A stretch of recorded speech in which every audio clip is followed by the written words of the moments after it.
खबर देश की राजधानी नई दिल्ली से है, जहां भारत और नेपाल के संबंधों को नई दिशा देने की दिशा में महत्वपूर्ण बातचीत हुई है। नेपाल के विदेश मंत्री शिशिर खनाल 3 दिवसीय भारत दौरे पर नई दिल्ली पहुंचे, जहां उन्होंने विदेश मंत्री एस जयशंकर और राष्ट्रीय सुरक्षा सलाहकार अजीत डोभाल से मुलाकात की। इस मुलाकात के दौरान नेपाल ने भारत को अपना सबसे महत्वपूर्ण रणनीतिक साझेदार बताया। शिशिर खनाल ने कहा कि नेपाल भारत के साथ संबंधों को सर्वोच्च प्राथमिकता देता है और नई सरकार नई दिल्ली के साथ ठोस और सार्थक संवाद के लिए तैयार है।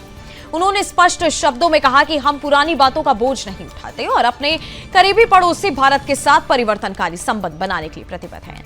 बैठक में दोनों देशों के बीच विकास, सहयोग, संपर्क, व्यापार, परगमन, ऊर्जा और लोगों के बीच संबंधों सहित अलग अलग विषयों पर चर्चा हुई।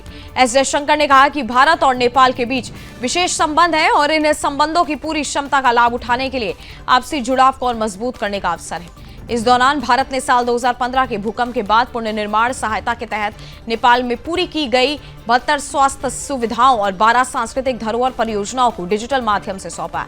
साथ ही भारत के यूपीआई और नेपाल के एनपीआई को जोड़ने वाली सुविधा का भी संयुक्त शुभारंभ किया गया, जिससे दोनों देशों के बीच धन अंतरण और ज्यादा आसान होगा।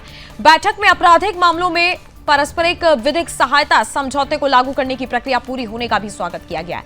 दोनों देशों ने नवाचार, स्टार्टअप, डिजिटल तकनीक, वित्तीय प्रौद्योगिकी, शिक्षा, स्वास्थ्य, संस्कृति, खेल और क्षमता निर्माण जैसे क्षेत्रों में सहयोग बढ़ाने पर सहमति जताई।